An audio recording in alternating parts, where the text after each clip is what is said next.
Hello everybody. Hello. Greetings, ADNC family. I am here with one of our newest and very esteemed colleagues, Theo Wilson. Hey, And we are going to talk about a very important topic. I think it's important. I think Theo thinks it's important. for sure. And we're going to really get into it.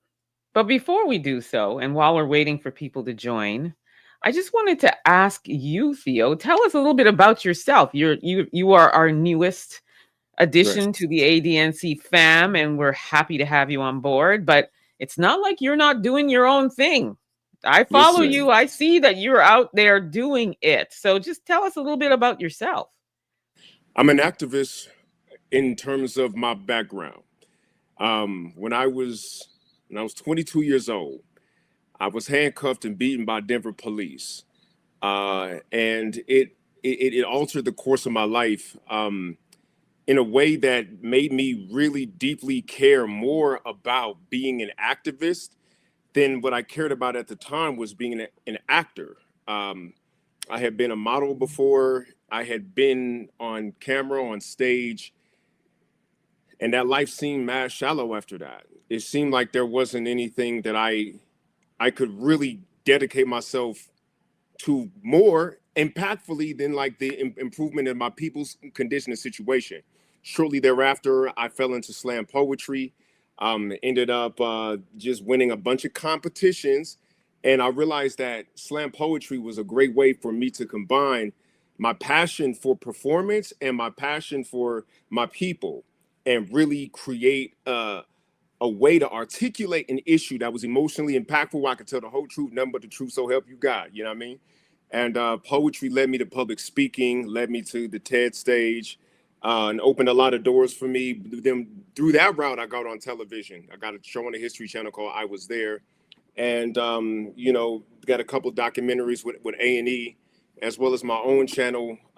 Just Theo Cyrus, Rising Theo, and like the O starts Osiris, like the God, and then Rising on YouTube. Theo EJ Wilson. If you Google that, you'll find a whole lot of my work.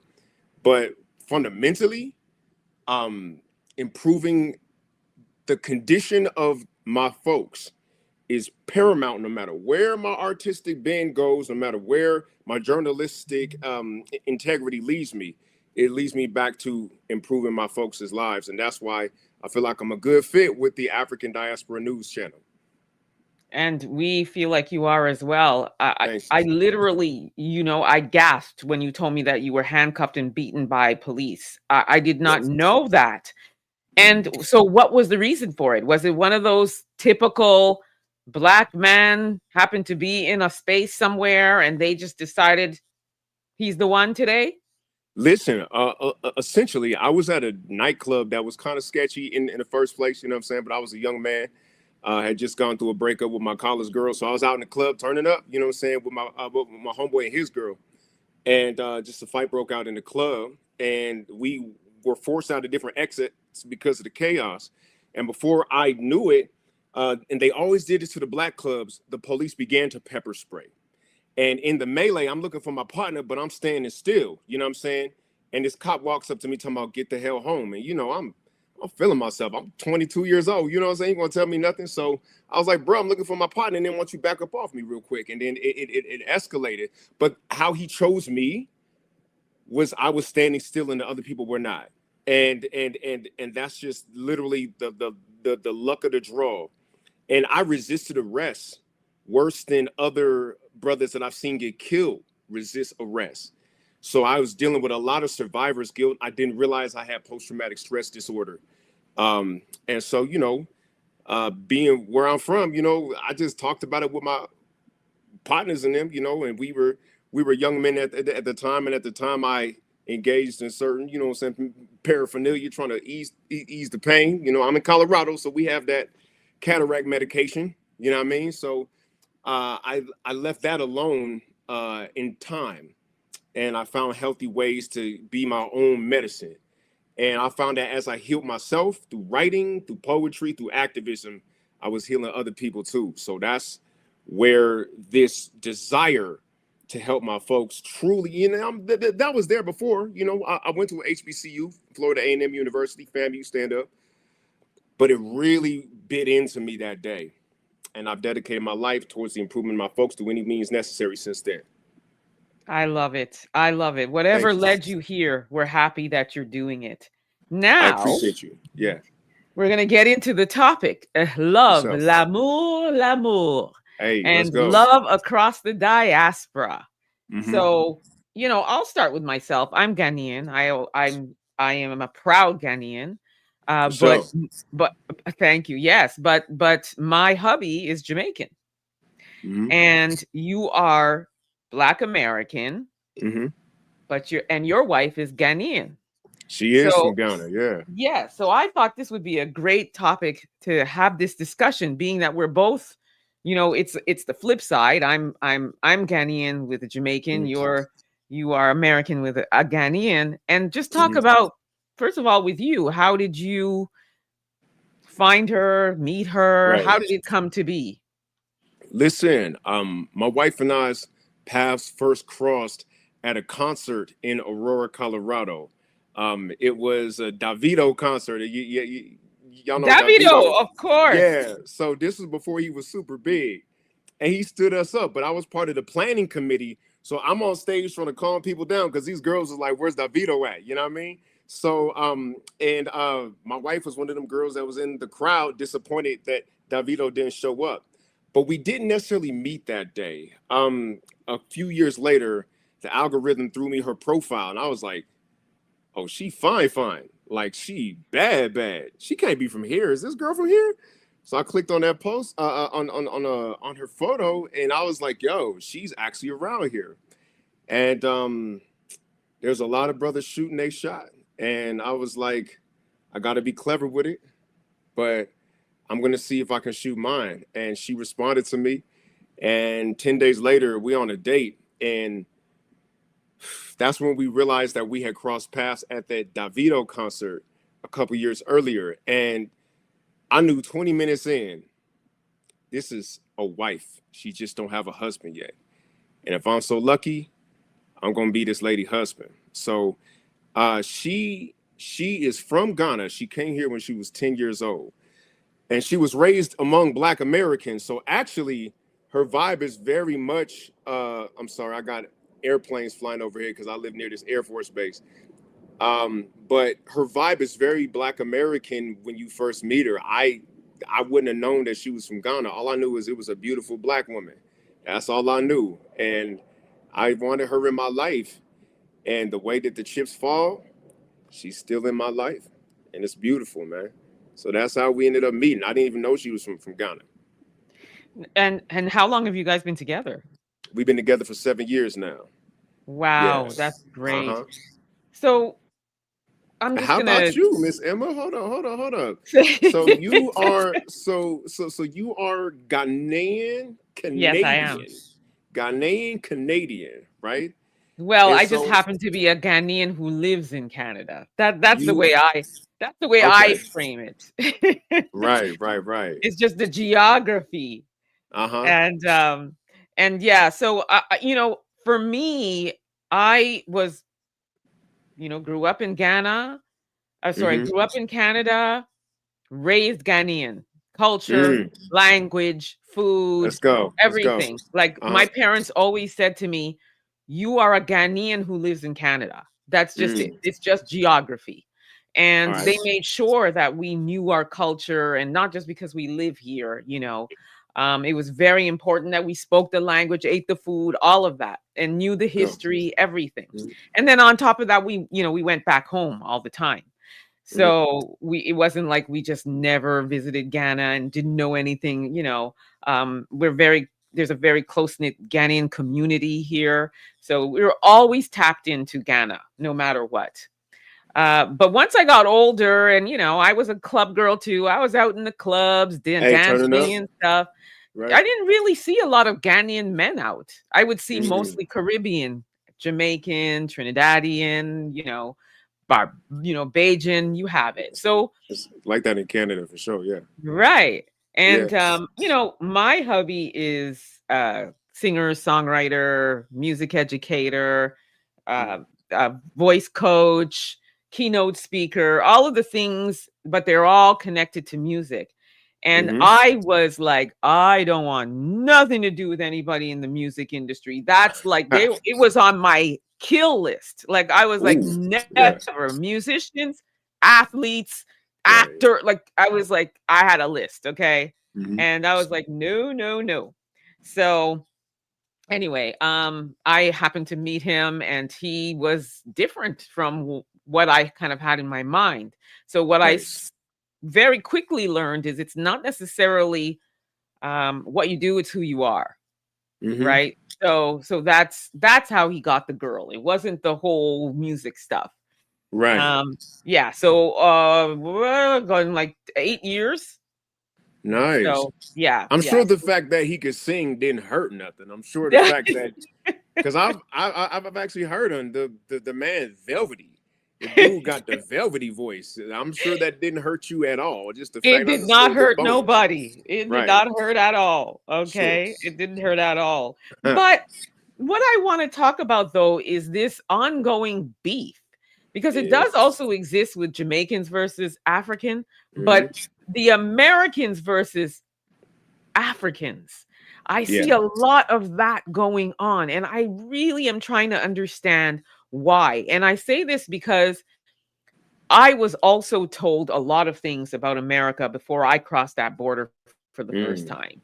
And I was told things like, "Oh no, you're African, don't go there. They don't like you. They'll do this, they're criminals, this, they'll rob you, they'll steal from you." Like I heard nothing good. Like when I say nothing good. And I Wow. crossed the border and I the first encounter, and I say this story all the time because when I crossed the border I was thinking of all the things I heard. And then when I crossed the border and I had an encounter with one person at the gas station, it completely changed my mind because I mean the person was just the nicest, kindest person and I was like, "Wow, this is nothing like what I had heard, what the Hmm. narrative was." So I really wanted to get into that because you are a Black American who lives in the United States, but you're married to a Ghanaian. Hmm. So when you come across these kinds of talking points or things like that, or even that kind of narrative, what are your thoughts about that? My thoughts about it are that you find what you're looking for. You find what you're looking for. People really don't understand how confirmation bias can drive their beef, especially within the diaspora.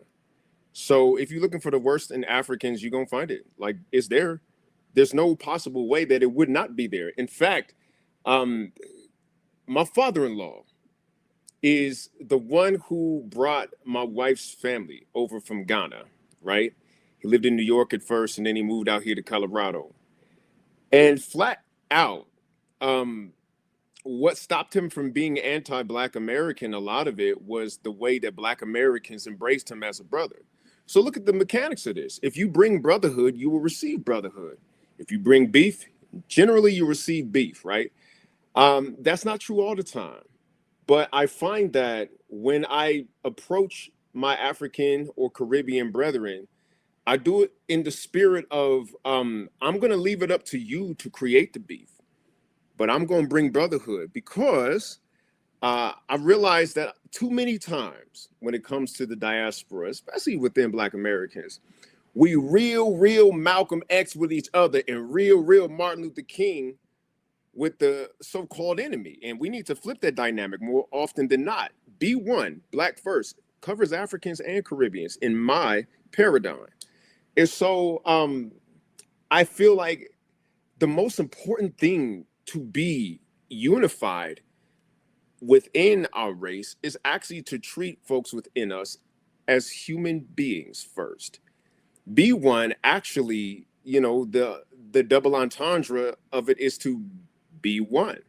You have to bring unity to get it more often than not. And when I see a brother or a sister from the diaspora that many dismiss as a quote unquote, I'm using this word lightly here, tether, somebody who is anti-Black American, though they share Black skin and heritage with us, What I say is that that brother or sister is miseducated, and I will have a patient, tolerant, long sufferingness with them because of the fact that those are the mechanics of unity. So, but more often than not, when I bring, I'm talking about more often than not, I'm talking about 19 times out of 20. If I bring brotherhood to my people, they mirror brotherhood back to me. And if they had a tether mindset, a mindset that had some anti-Black American programming in it, I'm the one who violates that paradigm the same way that that kind person that you met when you first came to America violated your bias about how Black Americans or Americans in general were. That could be the 20 out of 20 time that when you bring brotherhood, you receive brotherhood. That's how I deal with it. That's just me. But have you ever gone through a situation where somebody that's African stepped to you, or you had any beef with an Oh, yes. African? How, like, so give me some examples of that happening in the US. Oh, shoot. It was dating, man. I was dating this Ethiopian girl. About a decade before I met my wife, I was dating this Ethiopian sister, man. And she was like, you are everything I want, but I can never introduce you to my father because they don't like Black Americans. I have met Africans that I don't want to say the country because a lot of people have beef with this specific country in Africa. I ain't gonna talk about them. But they have an elitist attitude. So I have run into that. And then I figured out why we keep running into that, because a lot of Black Americans will say, oh man, but you know what I'm saying? They be looking down on us. They think they better than us. That be true sometimes. And I want to validate that concern that Black Americans have. So what's at the root of that? Well, here's what I found. A lot of us don't know the difference between hypo and hyper selectivity when it comes to immigration selection policy. We don't even understand that these words exist. And a lot of times when you have a group of people coming from Africa, they are from a hyper selective government, meaning they're only sending their 1%. The lawyers, doctors, engineers, diplomats, that's all they send it. And if these folks had an elitist attitude looking down on folks in their own country, what make you think they're not going to look down on you? And then at the immigration office, many of them get programmed with the stereotypes about Black Americans. Not only are they 1%ers in their own nation, but then all they get shown is gangsterism and carjacking and brothers getting arrested on cops, dope dealing and gangbanging. That's all they get shown. And then they come here and they have that attitude and elitism. And not only do they be like, I ain't gonna mess with you, don't they be like, if you my child, you're not gonna hang out with, not gonna date, certainly not gonna marry no Black American. And it took an example like my father-in-law encountering brotherhood for him to break that programming. You see, and just like you just said, those are the things that I was told too. So it is a talking point for sure. But Right. but I'm gonna go to the comments because the comments are they are alive. I bet they Okay. spicy today. I bet they Yeah. spicy. Let's go. So Buckhorse says, but foundational Black Hebrew Americans don't think about them. I lie not. D Wayne says FBA B1. Buckhorse says, I'm 47. I live in the hood amongst immigrants. We get along. We don't think about them. And then he says, I just don't like those that flee and come to America and talk crap to my people. They do all day long. So you see, it's that talk, right? Like you just said, that you hear too. And I've seen some. I've even covered. There was a Nigerian person who was saying that, you know, they feel like Americans, Black Americans, they just don't work. They're lazy. And if we were there in America, we would do way better than Americans are doing. And there's a lot of that talk that goes on. And I think, you know, that doesn't help either when you hear people on the continent saying that about Black Americans. You're not even there in America. Okay. Listen, look, if you Black American and that offends you, that's rightful. You should be offended by that. That's cold-blooded and it's wrong. So I don't tolerate no mess. Just because, you know what I'm saying, I'm married into an African family doesn't mean it, but my family cool than a fan. My family good, right?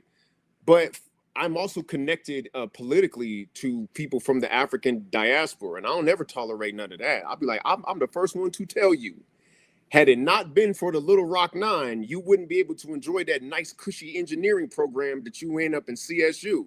Don't never forget that because of the blood, sweat, and tears of Black Americans, the sacrifice and the struggle, you didn't get called the N-word as soon as you stepped up off that plane. Matter of fact, the only thing worse than the Black American in the eyes of white supremacy was an African, because at least the Black American was familiar. What are you? You know what I'm saying? At least the Negro that I know speak the language, said the white supremacist. So what are you, Mr. African? So I don't never tolerate that. So that is the first and foremost. But the next thing, a lot of the bias against Africans that we would hold in our chest from maybe meeting an elitist African get dissolved when you go to the continent. Let me tell you. So I've been to the continent not once, but twice. And the first place I went to on the continent was Johannesburg. No, I'm sorry. I flew into Cape Town, and then I flew into Johannesburg, stayed in Cape Town for 3 days, right? And we went to the townships out there.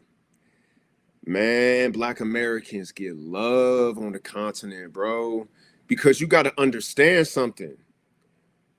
When I went there, I represent the tribe that gave the world Michael Jackson. I represent the tribe that gave the world Oprah Winfrey, Michael Jordan. You know what I'm saying? At the time, it was Drake and Rihanna. You know what I mean? Of course, those are folks who are popular within Black American culture who are not Black Americans, but 50 Cent, Pac. Let me tell you something. When I went to Cape Town, there was some gang activity going on, and the hardest gang in Cape Town was called the Americans, and their emblem was a spray paint stencil of Tupac Shakur. And if you drove under the bridge and you seen that stencil of Pac, that was Americans, and they was hard. Like, they represent. I didn't notice, but like South Africans went through East Coast, West Coast beef along with us. You know what I'm saying? Like, Black Americans were the heroes. Muhammad Ali, Rumble in the Jungle, Ali Boumaier, right? There's also that. And when you go to the continent, you feel that love, man. I mean, I just came back from Ghana.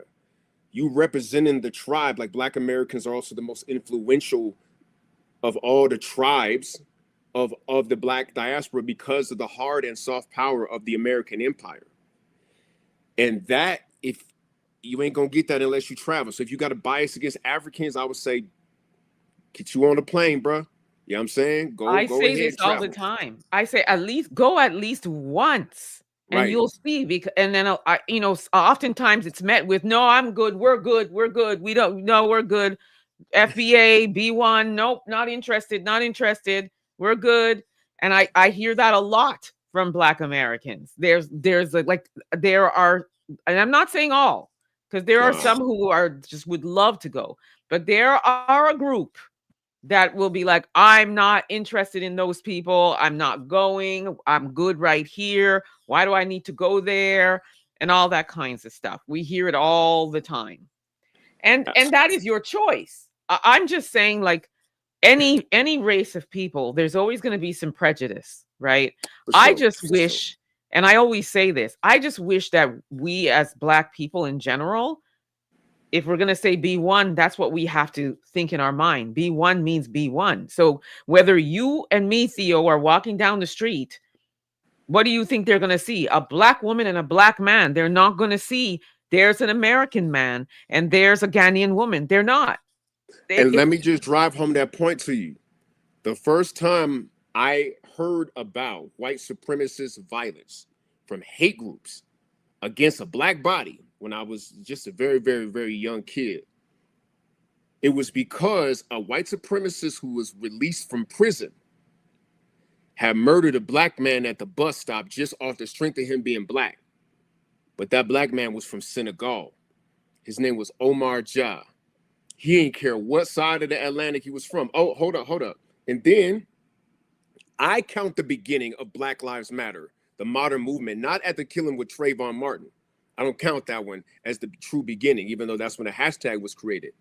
I count the beginning of it at the killing of Amadou Diallo. Y'all remember that? 41 shots in the vestibule of his building by NYPD. Where was Amadou Diallo from? He was from Guinea. He was an African immigrant. Shortly thereafter, NYPD sodomized, I hate to say this, a black man with a plunger when they had him under arrest and cuffed up in the jail in New York. His name was Abner Lawima. He was from Haiti, right? There was a group of Senegalese people here in Colorado who were targeted for a hate crime. They all lived in the same house. These white supremacists burnt down their whole house and they all died inside. They was all from Senegal. From my understanding, from the vantage point of white supremacy, they all the same.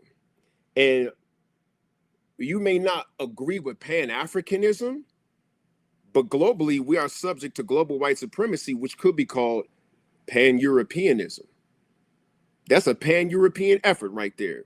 No matter where you go, anti-blackness is global. That's what our elder John Henry Clarke told us, didn't he? Ain't that what John Henry Clarke told us? Yes. Why is that true? Because of Pan-Europeanism. And if me and you, Emma, is in a Shark Tank, that ain't the time to argue about lineage. You know what I'm saying? That's the time to get out the Shark Tank. And if you got a way to get me out the Shark Tank and I can help you get out the Shark Tank, we finna get out that Shark Tank, but we got to team up. So regardless, and then we continue our beef after we get out, we can sort out lineage, but I guarantee you, we have had an experience of unity that could be part of that conversation. That's how I see that.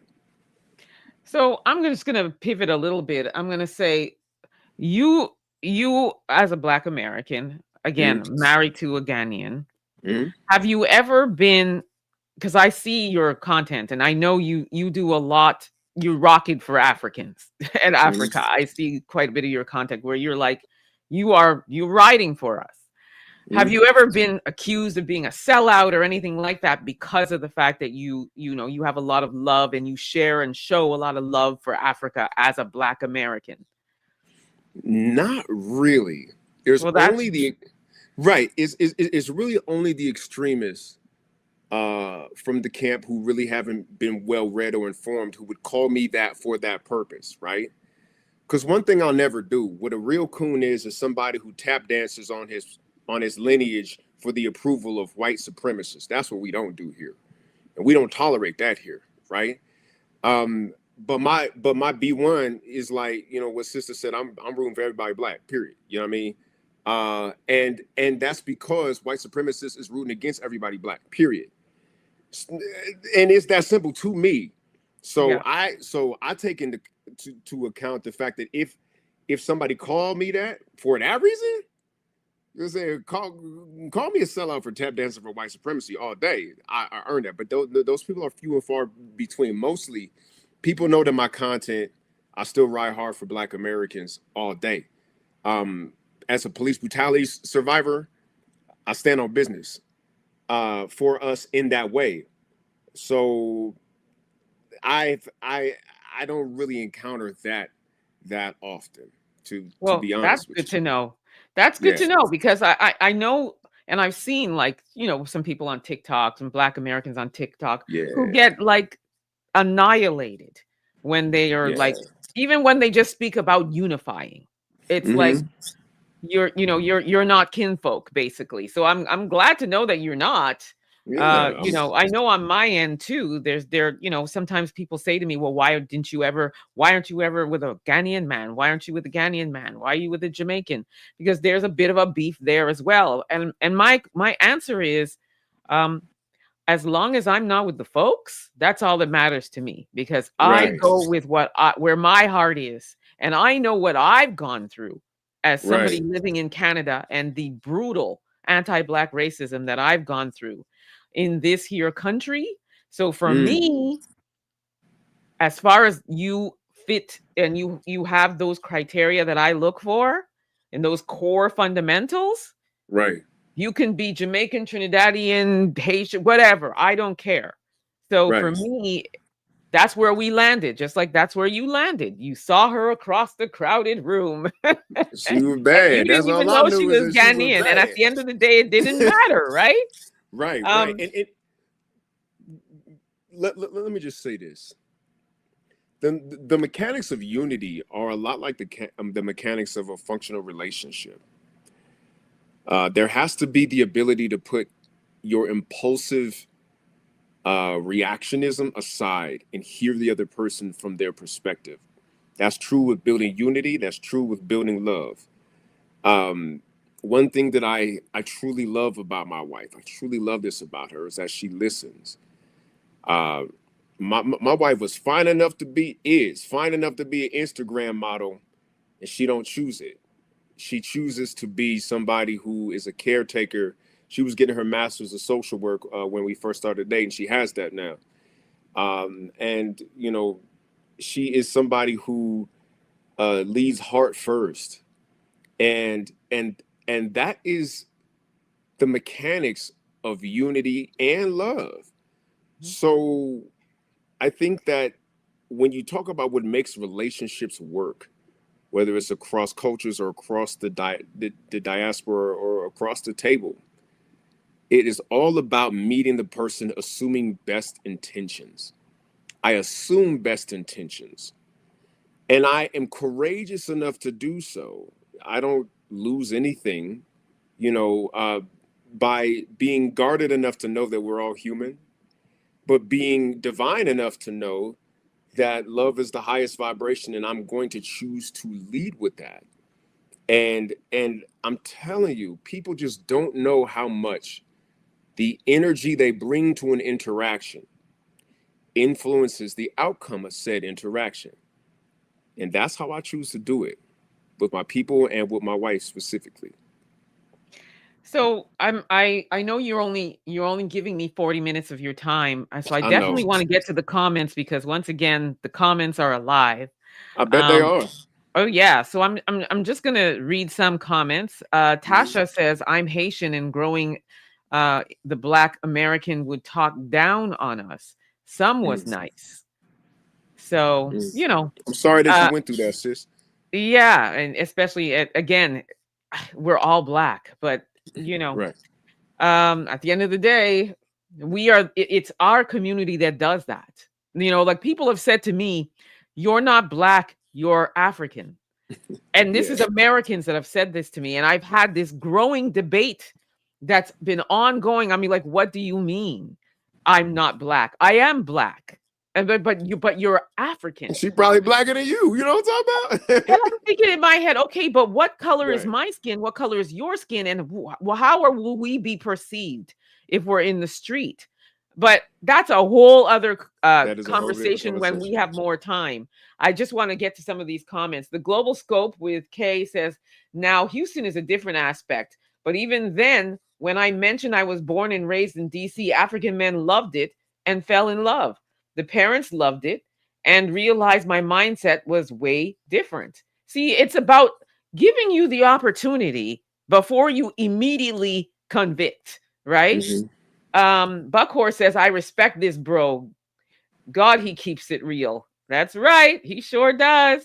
Hmm. Um, and then he says again, we got champs. 808 Game Banger says barbecue macaroni and cheese. Okay, I'm making me hungry. That was up. No Um, upfront. Just Isaac invite me, George you know says, what I mean? shout out to Theo and Emma for doing this collaboration. Thank you. And we hope to do more because again, I only have them for a little while. So I Right. wanna do this again and talk about this more. I Ma would Yeah love to, Natural sis. says maybe because they sold us. I mean, Yo, hold on, pause. Let me get into that. Let's go ahead and talk about that, man. Because the facts are, there was a lot to do with the fact that a white man couldn't go into Africa and just capture our strong, fast behinds. You needed some help with that, right? And so I would say to everybody, well, Africans sold us. I need you to find a book by a brother named Alado Equiano, who wrote his book certainly before emancipation, but he's an Igbo brother who had been a slave to an African kingdom and a British kingdom. He had been slave to both. So you can't out argue this brother. He literally and survived the Middle Passage and learned how to read and wrote a book. This brother was incredible. Alado Equiano. And in his book, Alado Equiano said the difference between how I was treated by the African captors and the Europeans was night and day. He said, by comparison, I was basically a housemaid who just did a couple of chores and got treated like family when I was under the occupation of the slave masters who were of the African kingdom. When I was sold to the British, this is what Equiano says, I was brutalized beyond my imagination. And what a lot of folks don't understand, number one, only people wrong, let's just get through that. Africans were dealing with Europeans with the assumption that they would treat the captives the way they treated the captives. Next, what's not talked about is there was many African kingdoms who, once they found out, went to war against the Europeans. That's not talked about. Then it's not talked about how the Congolese king Bakongo Nvinga, because of his leverage with the Portuguese, had 1,000 Africans that were captured into slavery brought back across the Atlantic from Brazil. So Africans, and that part has been wiped out, right? So Africans been rolled for us, actually, and by the fact that a lot of the African captors were captured themselves and sold into slavery. So my whole thing is, by the time colonization came in, Africa was lacking the manpower to deal with the colonizer. Why? They paid the price for what was done. They paid the price. By the time all that wealth was built up in them kingdoms that sold black folks who became black Americans into bondage, colonization came in and sucked all that right out. There was a few families left in charge, but by and large, the Africans who were rich by slavery were then impoverished by colonization. And we see that today, which led to all the corruption and the coups and the covert activities from France, from England. So Africa paid the price for what was done to us, right? And places like Benin, places like Ghana, places like in Nairobi, Kenya, who are inviting black diasporans in, and it's starting to take a little bit more of a foothold. That's how we heal. But I'll say this in closing, because this is a very good point. Why is it only black folks that get accused of doing this to their own people when we go to war with another? But when the Scottish go to war with the English, they get to be Scottish and they get to be English. It's not white on white. Why is that, right? When the Ukrainians go to war with the Russians, why is it one group gets to be Ukrainians and one gets to be Russians, but they're not white on white? Because if you look what black folks have done to each other, it ain't nothing compared to what Stalin did to his own people, what Hitler did to other white presenting people. It's nothing. Even if you look at Rwanda, the hardest thing we ever did to each other was Hutus versus Tutsis. And that's nothing compared to what Europeans have done to one another. So I don't listen to none of that. Oh, we can't get along. Do Europeans look like they get along to you? Ask a Ukrainian whether or not their biggest problem is black folks. Their biggest problem is some other white folks across the border from them. This is it. And you know, they love to use that talking point of, well, black people enslaved black people as well. But you just brought a very good point, is that it was not the same. It's an apples and oranges comparison. It's not Equiano the same. Says so. Read Equiano's book. Go ahead. Read that book. Exactly. Buckhorse says, Black social media rocking today. Great broadcast, ma'am. Be first. Thank you, Buckhorse. Thank you for tuning in. Let's go. Hey, Kellen. Kellen has entered the group chat. Hey, Kellen. Brother? Kellen has a question. Do African wives listen and obey for high value men? Hey, listen. For a friend, he says. What you want a housemaid for, bruh? I want a co-pilot. I don't want no passenger. Listen, my wife is wise beyond her years, bro. For me, who is a high value man, yes. You know, certified six-figure brother, yes. I feel that, of course. But I tell you this, my security don't like depend on her being like, whatever you like. You know what I'm saying? More is like like Coming to America. Yeah. Bark like a dog. Yeah, right. Hey, big dog. Hop on one foot. Right. No, I got a sister who's a writer, who's a co-pilot, who's wise. We don't really even have them conversations to be honest, good bro. You know what I mean? Okay, there you go, Kellen. Tasha said, if we both in the Shark Tank, she loves that. She says it's a great analogy.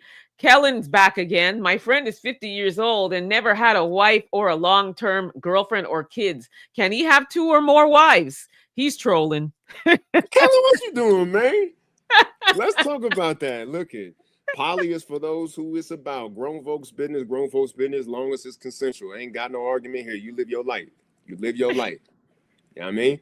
I say 1 is enough, okay? Listen.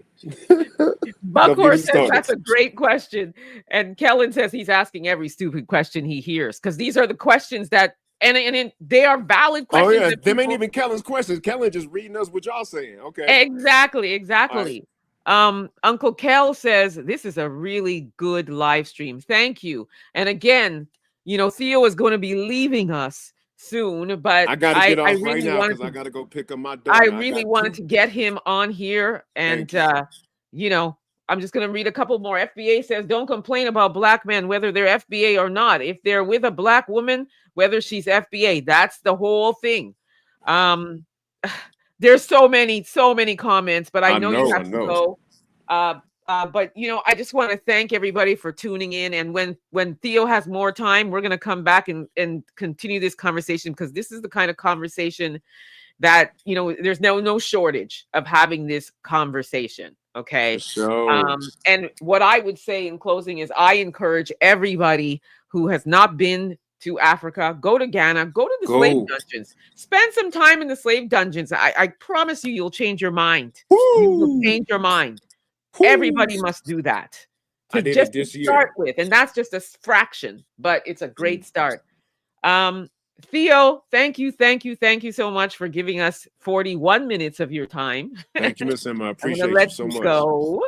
Thank you to everybody that joined. We will be back, and if you want us back, drop some fireballs, and Theo and I will be back to continue this conversation. African Diaspora News Channel. Topic. This is what we do. African Diaspora. We write it. Right. Thank you so much. Yep. Thank you. Thank you, family. Peace and love. Buckhorse says, thanks, Theo. We shall see you again soon. Take care, everyone. And don't forget to download the African Diaspora News app.